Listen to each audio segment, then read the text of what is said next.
노년이 되면 문득 깨닫게 되는 것이 하나 있다. 지금껏 그토록 무겁게 짊어지고 살았던 짐들이 사실은 내가 스스로 만들어낸 환상이었다는 사실. 젊은 시절 우리는 세상이 요구하는 모습으로 살아야 한다고 믿었다. 좋은 직장, 훌륭한 자식, 남들보다 앞서가는 삶. 그렇게 숨가쁘게 달려왔지만 어느 순간 돌아보면 정작 나는 어디에도 없었다. 그저 누군가의 부모였고 누군가의 직원이었으며 누군가의 배우자였을 뿐.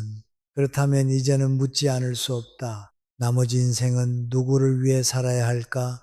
오늘은 다산 김영석의 지혜를 빌려 60세부터는 어떻게 살아야 하는지 이야기해 보려 한다. 그가 오랜 세월 고뇌 끝에 내린 결론은 생각보다 단순하면서도 깊은 울림을 준다. 인생이란 별거 없다는 것. 그리고 남은 시간만큼은 오로지 나를 위해 살아야 한다는 것. 떠올려 보라. 당신은 지금까지 얼마나 많은 시간을 다른 사람을 위해 썼는가? 자식이 대학에 가도록, 회사가 성장하도록, 가족이 편안하도록 마치 끝없이 타오르는 촛불처럼 당신은 자신을 태워가며 주변을 밝혀왔다. 그것이 당연한 줄 알았고 그것이 어른의 의무라 믿었다. 하지만 촛농이 다 흘러내리고 심지만 남았을 때 문득 깨닫게 된다. 내가 밝혀준 사람들은 이미 각자의 길을 가고 있으며 정작 나는 어둠 속에 홀로 서 있다는 사실을. 60세는 바로 그 순간이다. 이제는 나를 위해 촛불을 켤 때가 된 것이다. 김영석은 삶의 가장 큰 걸림돌은 결국 나 자신이었다. 내 마음이 바뀌면 모든 것이 바뀐다고 했다. 이 말을 처음 들으면 당황스러울 수도 있다. 내가 나를 가로막는다. 이 무슨 말인가 하지만 곰곰이 생각해보면 그 뜻이 명확해진다. 우리는 평생 스스로에게 수많은 틀을 씌워왔다. 효자여야 한다. 성실해야 한다. 검소해야 한다. 남에게 피해를 주면 안 된다. 이런 생각들이 쌓이고 쌓여 결국 당신 자신을 옥죄는 족쇄가 되어버렸다. 그래서 60세가 넘은 지금도 당신은 여전히 묻는다. 이 정도면 괜찮은 걸까? 자식들이 뭐라 하지 않을까? 남들이 어떻게 볼까? 하지만 이제는 그 족쇄를 풀어야 한다. 아니, 풀어야만 한다. 부처님은 모든 괴로움은 집착에서 온다고 했다. 당신이 지금 느끼는 공허함도 결국은 집착 때문이다. 자식에 대한 집착, 체면에 대한 집착, 과거의 영광에 대한 집착을 내려놓는 순간 비로소 진정한 자유가 찾아온다. 60세부터는 그 자유를 누릴 자격이 충분하다. 당신은 이미 충분히 해냈다. 자식을 키웠고 일을 했고 책임을 다했다. 이제는 당신 차례다. 당신이 원하는 것을 하고 당신이 먹고 싶은 것을 먹고 당신이 가고 싶은 곳에 갈 시간이다. 그것이 바로 60세부터의 삶이 주는 선물이다. 첫 번째로 이야기하고 싶은 것은 희생을 멈춰야 한다는 것이다. 당신은 평생 희생하며 살았다. 젊은 시절에는 부모를 위해, 중년에는 자식과 배우자를 위해, 그리고 말년에도 여전히 누군가를 위해 자신을 뒤로 밀어왔다. 하지만 그 결과는 무엇이었는가? 자식들은 독립했고 회사는 당신 없이도 잘 돌아가며 정작 당신에게 남은 것은 텅 빈 마음뿐이다. 마치 오랜 세월 열매를 맺어주던 나무가 가을이 되어 모든 잎을 떨구고 앙상한 가지만 남은 것처럼. 하지만 그 나무는 죽은 것이 아니다. 다만 새로운 계절을 준비하고 있을 뿐이다. 당신도 마찬가지다. 이제는 새로운 계절을 맞이할 때다. 공자는 예순에 이르러 귀가 순해졌다고 했다. 이는 60세가 되면 세상의 모든 소리를 있는 그대로 들을 수 있게 된다는 뜻이다. 비난도 칭찬도 충고도 모두 그저 소리일 뿐이며 그것에 휘둘리지 않는 경지에 이른다는 것. 그렇다면 이제는 타인의 목소리보다 자신의 목소리에 귀 기울일 때다. 당신의 마음이 무엇을 원하는지, 당신의 몸이 무엇을 갈망하는지 들어보라. 오랜 세월 묻어두었던 그 목소리를 다시 꺼낼 시간이다. 자식이 뭐라 하든 남들이 어떻게 보든 이제는 당신이 원하는 대로 살아야 한다. 한 어르신의 이야기가 생각난다. 평생 회사와 가족을 위해 헌신한 분이었다. 은퇴 후에도 자식들 뒷바라지 하느라 자신의 꿈을 계속 미뤘다. 자식들 결혼하고 나면 여행 가야지. 손주 좀 크고 나면 하고 싶은 거 해야지. 하지만 그 나중은 결코 오지 않았다. 자식들은 각자의 삶에 바빴고 손주들도 자라면서 할아버지를 점점 덜 찾게 되었다. 그러던 어느 날 갑자기 건강이 악화되었고 병상에 누워서야 깨달았다고 한다. 아, 내가 나를 위해 산 날이 단 하루도 없었구나. 그 후회가 얼마나 뼈아팠을까. 당신은 그런 후회를 하고 싶지 않을 것이다. 그렇다면 지금 당장 바꿔야 한다. 김영석은 또한 오늘 할 일을 내일로 미루지 말며 아침에 할 일을 저녁대로 미루지 말며 맑은 날 해야 할 일을 비 오는 날까지 끌지 말아야 한다고 했다. 이 말이 60세 이후의 삶에 얼마나 절실한지 모른다. 내일은 보장되지 않는다. 당신이 생각하는 것보다 시간은 훨씬 빨리 흘러간다. 마치 모래시계의 마지막 모래알들이 한꺼번에 쏟아지듯이. 그러니 미루지 마라. 하고 싶었던 일, 먹고 싶었던 것, 가고 싶었던 곳, 만나고 싶었던 사람 모두 지금 당장 시작하라. 언제 올지 모르는 내일을 기다리며 오늘을 낭비하지 마라. 장자는 물고기는 물속에서 노니는 것을 즐기고 새는 하늘을 나는 것을 즐긴다고 했다. 각자에게는 자신이 즐거워하는 방식이 있다는 뜻이다. 당신도 마찬가지다. 당신만의 즐거움이 있을 것이다. 어쩌면 그것은 아주 사소한 것일 수도 있다. 아침에 천천히 커피를 마시는 것, 좋아하는 음악을 들으며 산책하는 것, 옛 친구에게 전화를 거는 것, 이런 작은 것들이 사실은 가장 큰 행복을 준다. 하지만 우리는 그런 사소한 즐거움을 허락하지 않고 살아왔다. 항상 무언가 더 중요한 일이 있다고 생각하며 이제는 달라져야 한다. 그 사소한 즐거움이야말로 당신의 하루를 빛나게 하는 보석임을 깨달아야 한다. 그렇다면 구체적으로 어떻게 살아야 할까? 60세부터의 삶을 풍요롭게 만드는 6가지 실천 방법을 이야기하려 한다. 이것들은 거창한 것이 아니다. 오히려 너무나 평범하고 단순해서 지나치기 쉽다. 하지만 바로 그 단순함 속에 진정한 지혜가 담겨 있다. 김영석이 모든 일은 마음먹기에 달렸다. 그러니 한 걸음씩 차근차근 내디디라고 했듯이 이 6가지를 하나씩 실천해 나가다 보면 어느새 당신의 삶이 달라져 있을 것이다. 마치 한 방울씩 떨어진 빗방울이 모여 강물을 이루듯이 첫 번째 실천은 오늘 당장 욕구를 충족하는 것이다. 먹고 싶은 것이 있는가? 그렇다면 내일이 아닌 오늘 먹어라. 비싸다고, 건강이 안 좋다고 그런 걱정은 접어두라. 60년을 살아온 당신의 몸은 이미 충분히 건강하다.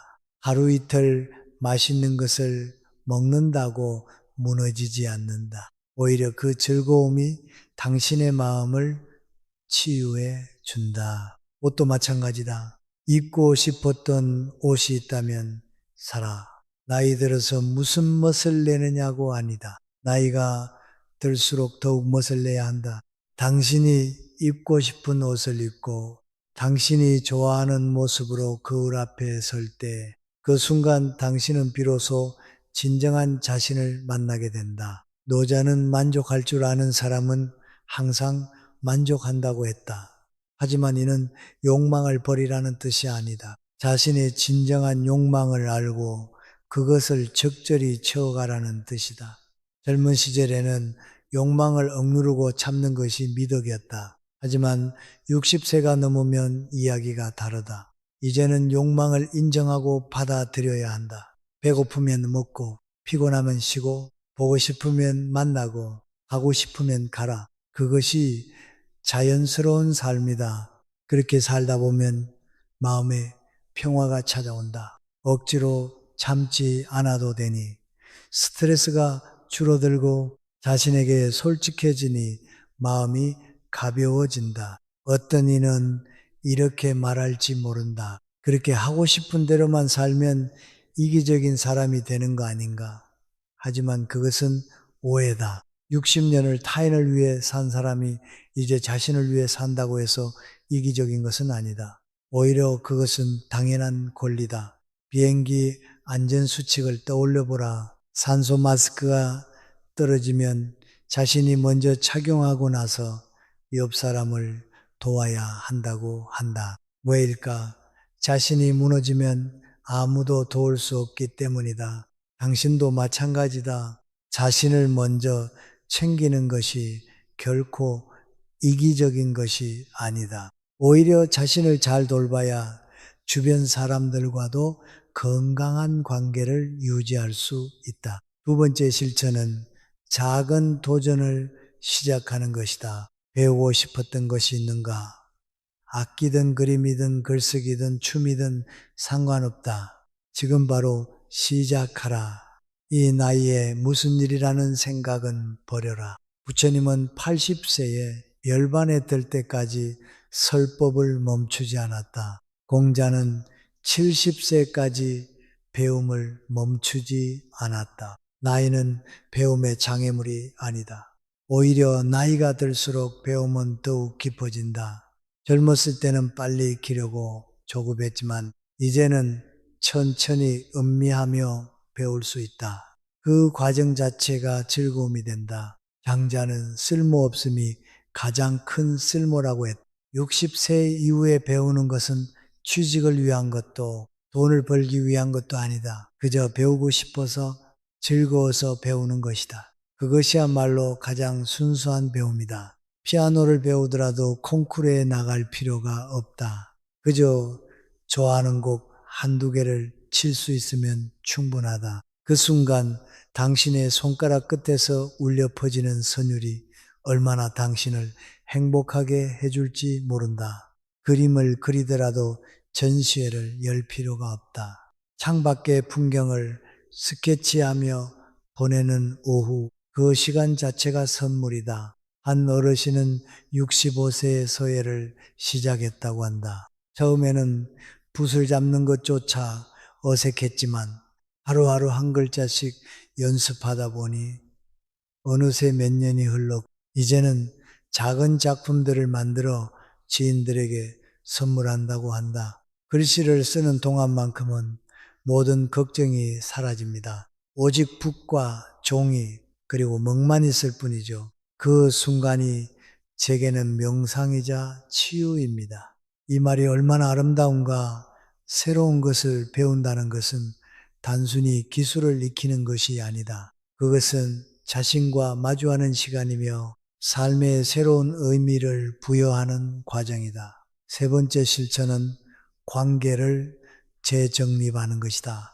오랜만에 옛 친구에게 연락해보라. 갑자기 연락하면 이상하게 생각하지 않을까 걱정하지 마라. 진정한 친구라면 언제든 반가워할 것이다. 시간이 흘렀다고 해서 우정이 변하는 것은 아니다. 오히려 세월이 지나며 더욱 깊어지는 것이 진정한 우정이다. 옛 친구와 차 한잔 나누며 지난 이야기를 나누다 보면 어느새 시간 가는 줄 모르고 웃고 있는 자신을 발견하게 된다. 그 웃음이 얼마나 당신을 젊게 만드는지 모른다. 공자는 보시 먼 곳에서 찾아오니 또한 즐겁지 아니한가라고 했다. 하지만 때로는 먼 곳에 벗을 기다리기보다 내가 먼저 찾아가는 것도 필요하다. 동호회에 가입하는 것도 좋은 방법이다. 등산, 사진, 독서, 봉사활동 등 무엇이든 좋다. 같은 관심사를 가진 사람들과 함께 하다 보면 자연스럽게 새로운 인연이 생긴다. 그들과 함께 웃고 떠들며 시간을 보내다 보면 문득 깨닫게 된다. 아, 나는 아직 늙지 않았구나. 아직도 새로운 사람을 만나고 새로운 경험을 할 수 있구나. 하지만 관계를 재정립한다는 것은 새로운 관계를 만드는 것만을 의미하지 않는다. 때로는 독이 되는 관계를 정리하는 것도 필요하다. 만날 때마다 기운을 빼앗아 가는 사람, 늘 부정적인 말만 하는 사람, 당신을 무시하거나 무례하게 대하는 사람, 이런 사람들과의 관계는 과감히 정리하라. 60세가 넘으면 인생이 너무 짧아서 독이 되는 관계, 시간을 낭비할 여유가 없다. 노자는 드러내고 또 드러내어 무에 이른다고 했다. 관계도 마찬가지다. 불필요한 관계를 드러내면 진정으로 소중한 관계만 남게 된다. 네 번째 실천은 감사하는 습관을 들이는 것이다. 매일 아침 눈을 뜰 때 먼저 감사하라. 오늘도 살아서 숨 쉴 수 있다는 것, 햇살을 볼 수 있다는 것, 새소리를 들을 수 있다는 것, 이 모든 것이 당연한 것이 아니다. 수많은 사람들이 오늘 아침을 맞이하지 못했다. 당신은 그들보다 하루를 더 선물 받은 것이다. 그렇다면 그 하루를 감사하며 살아야 하지 않겠는가? 밥을 먹을 때도 감사하라. 이 밥 한 술이 당신의 입에 들어오기까지 얼마나 많은 사람의 손길이 거쳐갔는가? 농부, 운전사, 상인, 요리사, 그들 모두에게 감사하라. 부처님은 감사하는 마음은 모든 행복의 근원이라고 했다. 감사하는 습관은 당신의 삶을 완전히 바꿔 놓는다. 같은 상황이라도 감사하는 마음으로 바라보면 전혀 다르게 보인다. 비가 오면 불평하는 대신 땅이 촉촉해져서 좋구나 라고 생각할 수 있다. 몸이 아프면 원망하는 대신 아직 움직일 수 있어서 다행이야 라고 생각할 수 있다. 이렇게 생각을 바꾸면 마음도 바뀌고 마음이 바뀌면 삶도 바뀐다. 김영석이 말한 그대로다. 내 마음이 바뀌면 모든 것이 바뀐다. 감사일기를 써보는 것도 좋다. 매일 저녁 잠들기 전에 오늘 하루 감사했던 일 3가지를 적어보라. 처음에는 어렵게 느껴질 수도 있다. 하지만 며칠만 계속하면 어느새 감사할 거리가 눈에 보이기 시작한다. 아침에 마신 따뜻한 차, 이웃의 미소, 창밖에 예쁜 꽃, 손주의 전화, 이런 작은 것들이 사실은 큰 행복이었다는 것을 깨닫게 된다. 그 깨달음이 쌓이면 당신의 삶 전체가 감사로 가득 차게 된다. 마치 햇살이 방한 구석구석을 밝히듯이. 5번째 실천은 매일 몸을 움직이는 것이다. 운동이라고 해서 거창한 것을 생각하지 마라. 헬스장에 가서 무거운 기구를 들 필요도 없고 마라톤을 뛸 필요도 없다. 그저 매일 30분씩 걷는 것만으로도 충분하다. 집 근처 공원을 천천히 걸어보라. 나무를 보고 새를 보고 하늘을 보라. 그렇게 걷다 보면 몸도 건강해지고 마음도 맑아진다. 장자는 천천히 걸으면서 주변을 살피는 것이 진정한 여행이라고 했다. 산책도 마찬가지다. 목적지가 중요한 것이 아니다. 걷는 그 순간 자체가 목적이다. 스트레칭도 좋다. 아침에 일어나자마자 몸을 쭉 펴보라. 뻣뻣했던 근육이 풀리면서 기분이 상쾌해진다. 저녁에 자기 전에도 가볍게 스트레칭을 하면 잠도 잘 온다. 몸을 움직이면 피가 돌고 피가 돌면 기운이 생긴다. 기운이 생기면 의욕도 생긴다. 이것이 바로 건강한 삶의 선순환이다. 부처님도 건강한 몸에 건강한 마음이 깃든다고 하지 않았던가. 몸을 돌보는 것은 자신을 사랑하는 가장 기본적인 방법이다. 또한 땀을 흘려보라. 땀은 노폐물을 배출하고 몸을 정화시킨다. 가볍게 걷다가 조금 빠르게 걷기도 하고 계단을 오르기도 하면서 땀이 날 때까지 움직여보라. 그리고 그 땀을 닦으며 뿌듯함을 느껴보라. 오늘도 나는 건강하게 살고 있구나. 이런 생각이 들면서 자존감도 높아진다. 60세가 넘었다고 해서 몸이 늙었다고 생각하지 마라. 움직이면 움직일수록 몸은 젊어진다. 나이는 숫자에 불과하다. 진정한 나이는 마음과 몸이 얼마나 활기차게 움직이느냐에 달렸다.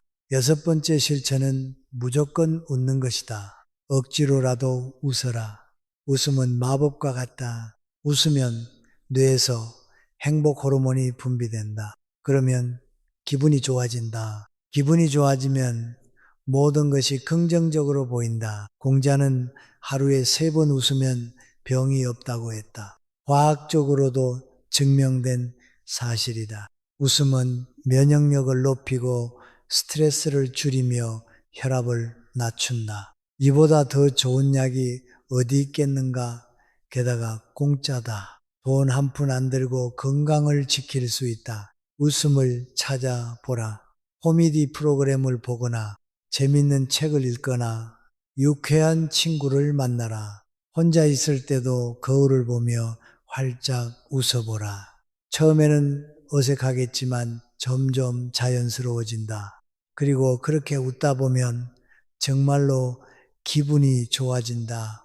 장자는 웃음은 마음의 꽃이라고 했다. 꽃이 피면 나비가 오듯이 당신이 웃으면 좋은 일들이 찾아온다. 주변 사람들도 당신의 웃음에 이끌려 함께 웃게 되고 그렇게 웃음이 전염되면서 분위기가 밝아진다. 삶을 가볍게 대하라. 너무 진지하게만 살 필요 없다. 60년을 살아왔으면 이미 충분히 진지하게 살았다.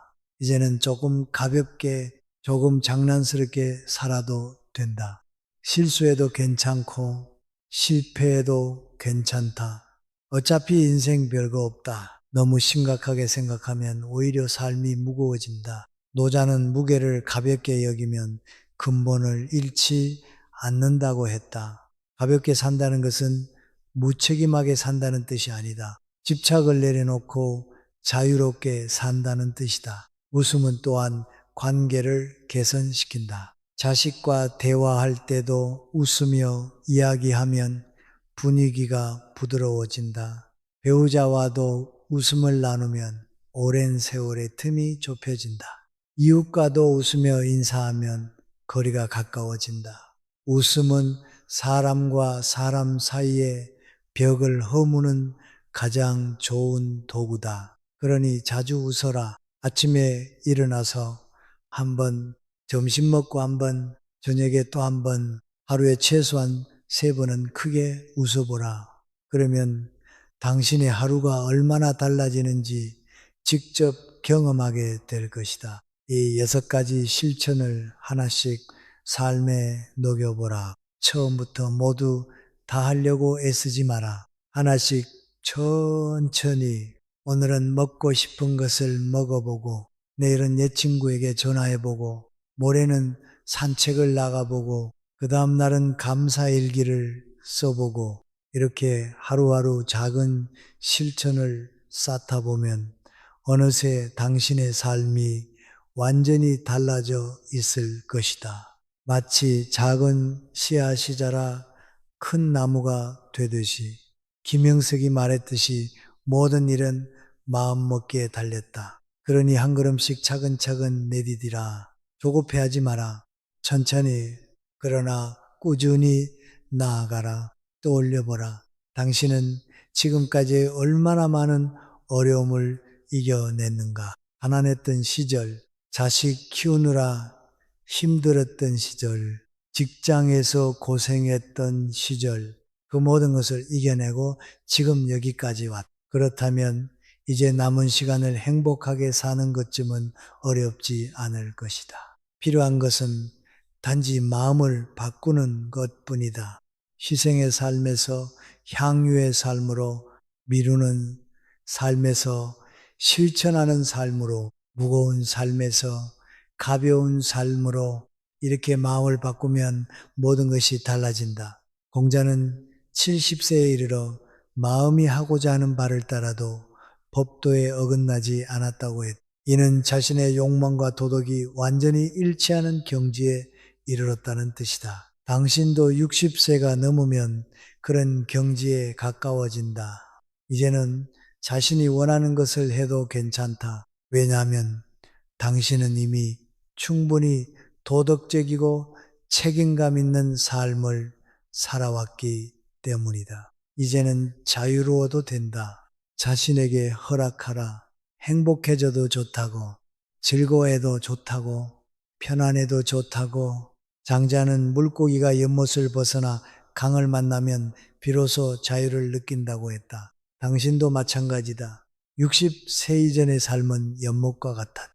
좁고 답답했지만 안전했다.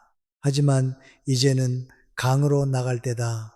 넓고 자유롭지만 때로는 위험할 수도 있다. 하지만 그 자유로움이 주는 기쁨은 어떤 위험도 감수할 만한 가치가 있다. 두려워하지 마라. 당신은 이미 충분히 강하다. 60년을 살아온 경험이 당신을 지켜줄 것이다. 부처님은 과거에 얽매이지 말고 미래에 불안해하지 말고 오직 현재를 살아라고 했다. 이 말이 60세 이후의 삶에 얼마나 중요한지 모른다. 과거의 후회에 사로잡히지 마라. 이미 지나간 일이다. 바꿀 수 없다. 미래의 불안에 떨지도 마라. 아직 오지 않은 일이다. 알 수 없다. 오직 오늘 지금 이 순간만이 진짜다. 그러니 이 순간을 최대한 즐겨라. 지금 이 순간 당신이 할 수 있는 가장 행복한 일을 하라. 그것이 바로 진정한 삶이다. 노자는 큰 소리는 들리지 않고 큰 형상은 보이지 않는다고 했다. 진정으로 중요한 것은 눈에 보이지 않고 귀에 들리지 않는다는 뜻이다.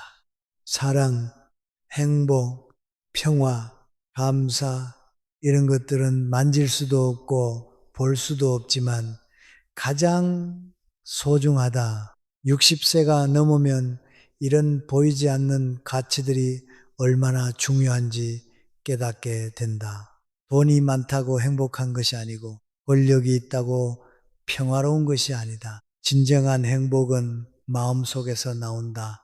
그리고 그 마음을 채우는 것은 바로 당신 자신이다. 한 어르신이 이런 말씀을 하셨다. 60세가 되고 나서야 비로소 인생을 이해했습니다.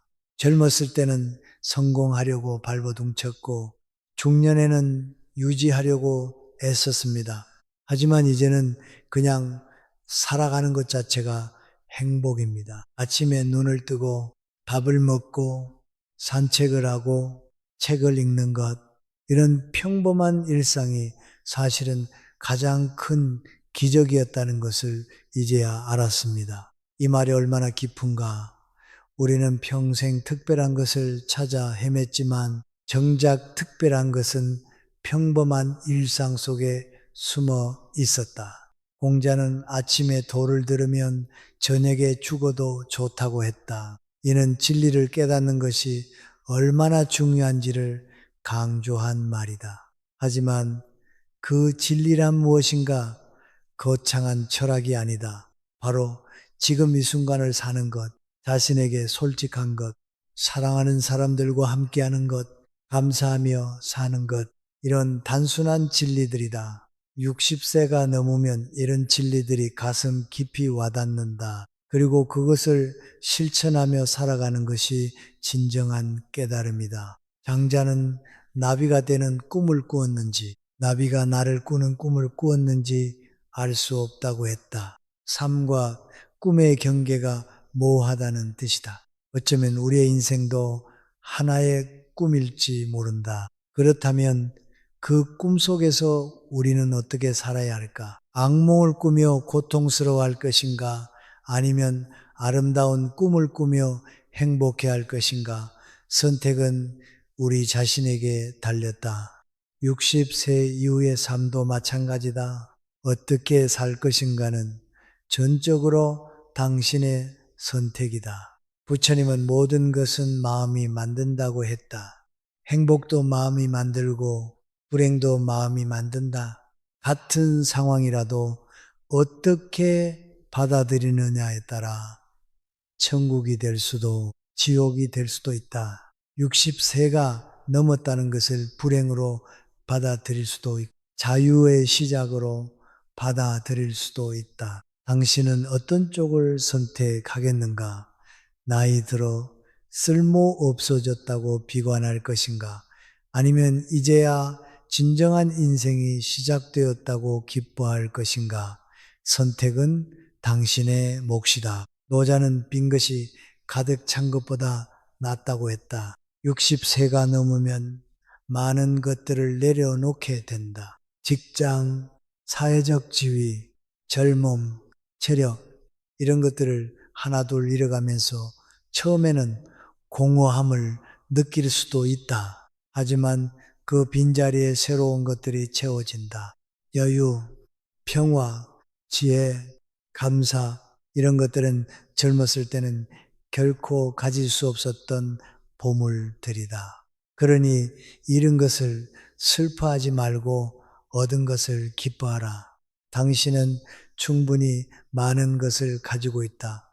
공자는 온 고지신이라고 했다. 옛 것을 익혀 새 것을 안다는 뜻이다. 60세가 넘으면 과거를 돌아보는 것도 의미 있다. 하지만 그것에 얽매이지는 마라.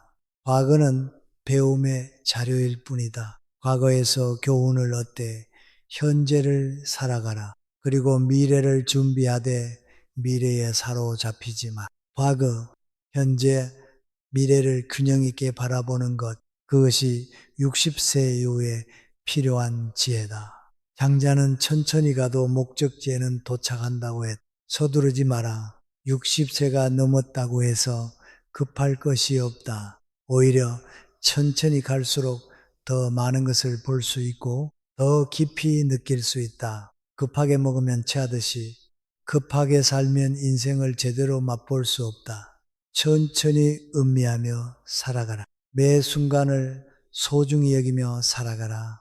그러면 당신의 남은 인생이 얼마나 풍요로워지는지 알게 될 것이다. 부처님은 건강은 가장 큰 재산이고 만족은 가장 큰 부유함이며 신뢰는 가장 큰 친구이고 열반은 가장 큰 행복이라고 했다. 60세가 넘으면 이 말의 진정한 의미를 깨닫게 된다. 돈이나 명예보다 건강이 소중하고 더 많이 가지는 것보다 만족하는 것이 진짜 부자이며 많은 사람을 아는 것보다 진실한 한 사람이 더 귀하고 성공보다 평화가 진정한 행복이라는 것을 이런 깨달음이 당신의 삶을 완전히 바꿔놓을 것이다. 이제 정리해보자. 60세부터는 어떻게 살아야 할까? 첫째, 희생을 멈추고 나를 위해 살아라. 둘째, 미루지 말고 오늘 당장 하고 싶은 것을 하라. 셋째, 작은 욕구를 즉시 충족하라. 넷째, 새로운 것에 도전하라. 다섯째, 관계를 재정립하라. 여섯째, 감사하는 습관을 들여라. 일곱째, 매일 몸을 움직여라. 여덟째, 자주 웃어라.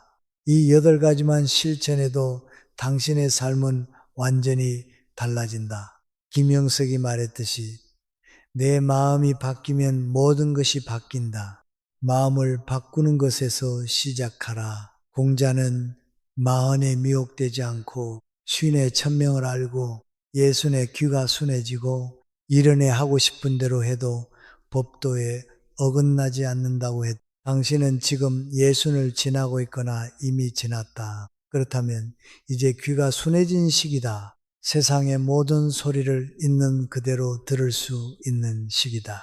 비난도, 칭찬도, 충고도 모두 그저 소리일 뿐 휘둘리지 않고 자신의 길을 갈 수 있는 시기다. 이 얼마나 자유로운가.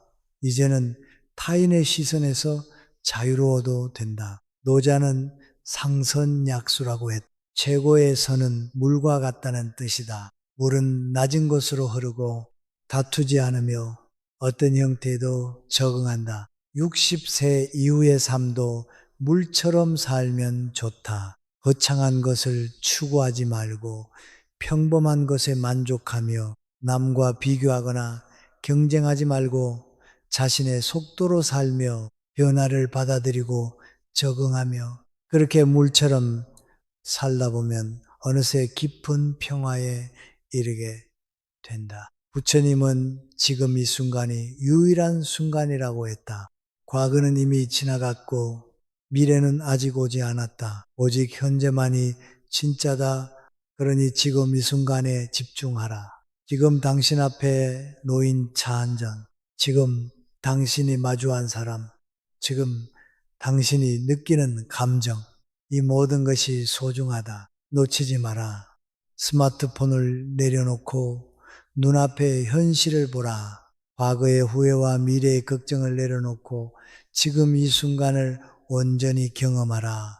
장자는 나무를 심는 사람은 시원한 그늘 아래 쉴 수 없다고 했다. 젊었을 때 심은 나무는 나이 들어서야 그늘을 만들어준다는 뜻이다. 당신이 젊은 시절 흘린 땀과 노력이 지금 당신을 지켜주고 있다. 자식도 키웠고 집도 마련했고 경험도 쌓았다. 이제는 그늘 아래 편안히 쉴 자격이 있다. 더 이상 무언가를 증명하려 애쓸 필요 없다. 이미 충분히 증명했다. 이제는 쉬어도 된다.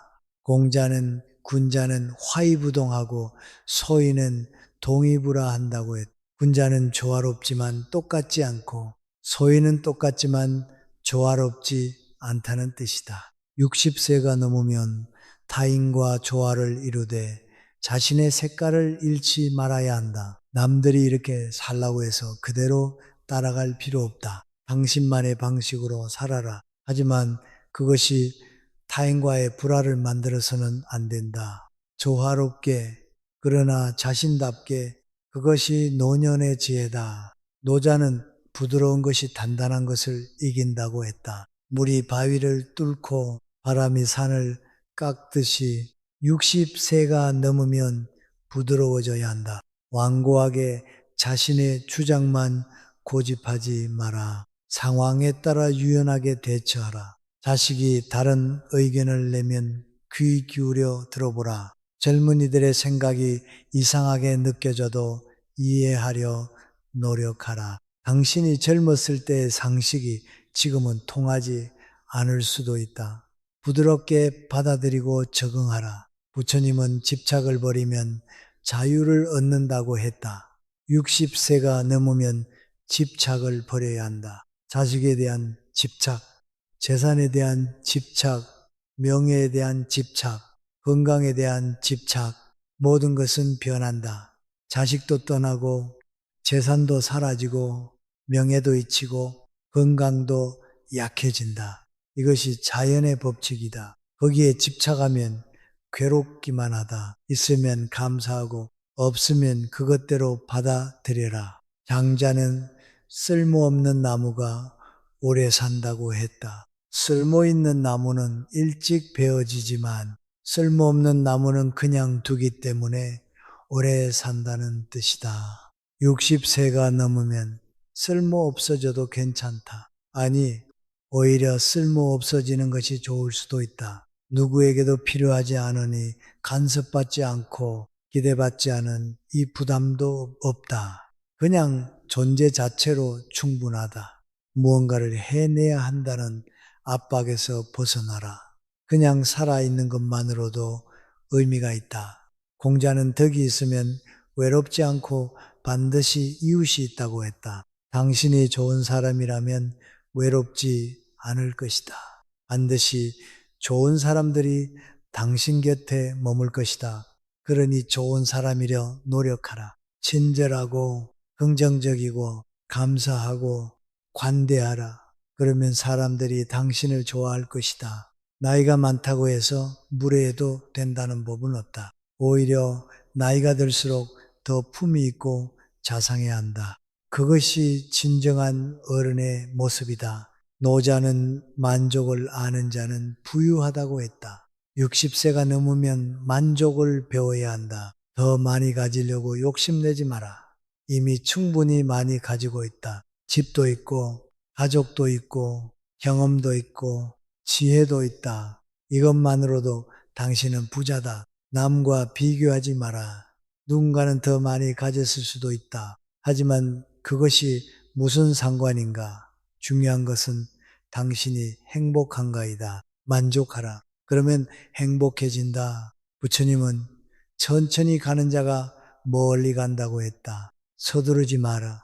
60세가 넘었다고 해서 시간이 없는 것이 아니다. 오히려 이제부터가 진짜 시간이다. 의무에서 벗어나 자유롭게 쓸 수 있는 시간, 그 시간을 허겁지겁 채우려 하지 마라. 천천히 음미하며 사용하라. 급하게 여행을 다니느라 피곤해하지 말고 천천히 한 곳씩 깊이 경험하라. 급하게 책을 읽느라 내용을 놓치지 말고 천천히 한 구절 한 구절 음미하라.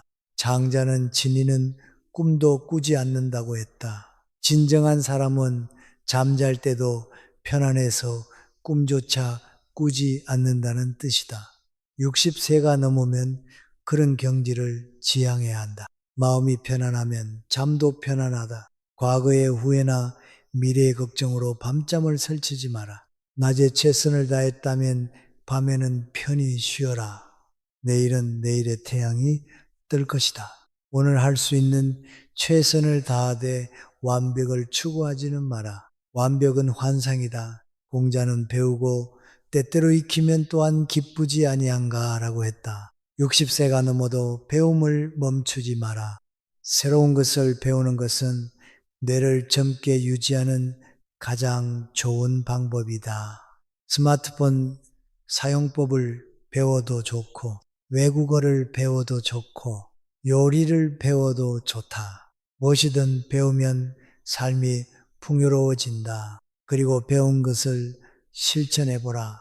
배우기만 하고 실천하지 않으면 소용없다. 배우고 익히고 실천하는 것, 그것이 진정한 배움이다. 노자는 배움은 날마다 더하는 것이고 돈은 날마다 덜어내는 것이라고 했다. 60세가 넘으면 무언가를 더하기보다 덜어내는 것에 집중해야 한다. 불필요한 것들을 덜어내라. 안 입는 옷, 안 쓰는 물건, 안 만나는 사람, 안 하는 일들을 과감히 정리하라.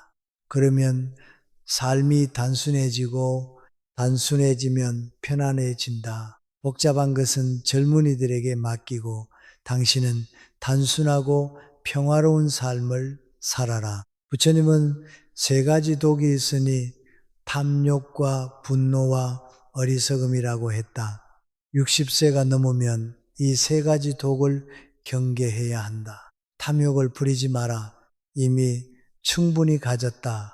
분노하지 마라. 화내봤자 손해는 자신뿐이다. 어리석게 굴지 마라. 60년을 살았으면 충분히 현명해졌을 것이다. 이 세 가지만 조심해도 평화로운 노년을 보낼 수 있다. 대신 베품과 자비와 지혜를 키워라. 그것이 아름다운 노년의 비결이다. 장자는 진정한 행복은 아무것도 하지 않는 데 있다고 했다. 물론 정말로 아무것도 하지 말라는 뜻은 아니다. 하지만 무언가를 하지 않아도 괜찮다는 뜻이다. 60세가 넘으면 생산적이어야 한다는 강박에서 벗어나라. 하루 종일 아무것도 하지 않고 그냥 쉬어도 괜찮다. 멍하니 하늘을 바라보기도 하고 음악을 듣기도 하고 낮잠을 자기도 하고 그런 시간이 사치스럽게 느껴지지 않도록 스스로에게 허락하라. 공자는 말이 없으면 믿음도 없다고 했다. 약속을 지키는 것은 중요하다.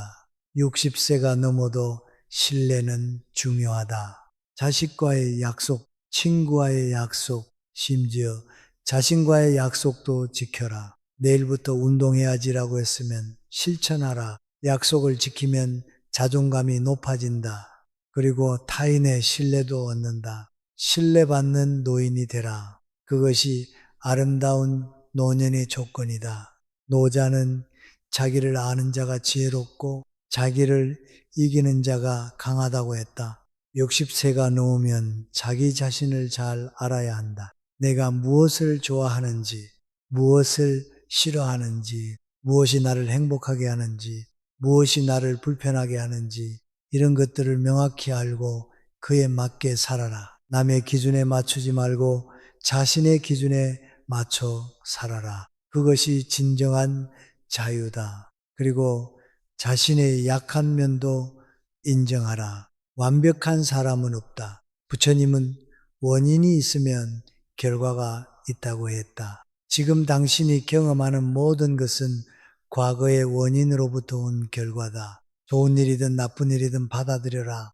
그리고 앞으로의 원인을 잘 만들어라. 오늘 좋은 행동을 하면 내일 좋은 결과가 온다. 오늘 친절하면 내일 친절함을 받는다. 오늘 감사하면 내일 감사할 일이 생긴다. 이것이 인과의 법칙이다. 그러니 오늘을 소중히 여기고 오늘 좋은 씨앗을 뿌려라. 마지막으로 김영석의 가르침을 다시 한번 되새겨보자. 오늘 할 일을 내일로 미루지 말며 아침에 할 일을 저녁대로 미루지 말며 맑은 날 해야 할 일을 비 오는 날까지 끌지 말아야 한다. 지금 이 순간 당신이 하고 싶은 일이 무엇인가? 그렇다면 지금 당장 시작하라. 책을 읽고 싶다면 지금 펼쳐라. 친구에게 전화하고 싶다면 지금 전화하라. 산책하고 싶다면 지금 나가라. 내일이 올 거라는 보장은 없다. 오직 확실한 것은 지금뿐이다. 60세는 끝이 아니라 새로운 시작이다. 의무에서 벗어나 자유를 누릴 수 있는 시작, 타인의 시선에서 벗어나 자신답게 살 수 있는 시작, 과거의 후회에서 벗어나 현재를 즐길 수 있는 시작, 이 얼마나 축복인가. 그러니 60세를 슬퍼하지 마라. 오히려 축하하라. 당신은 이제 진정한 자유를 누릴 자격을 얻었다. 김영석이 말했듯이 삶의 가장 큰 걸림돌은 결국 나 자신이었다. 내 마음이 바뀌면 모든 것이 바뀐다. 당신의 마음을 바꿔라. 그러면 당신의 60세 이후 삶이 완전히 달라질 것이다. 오늘의 이야기는 여기까지입니다. 이 이야기가 도움이 되셨다면 구독과 좋아요 부탁드립니다. 여러분의 평안한 노후를 진심으로 응원합니다. 감사합니다.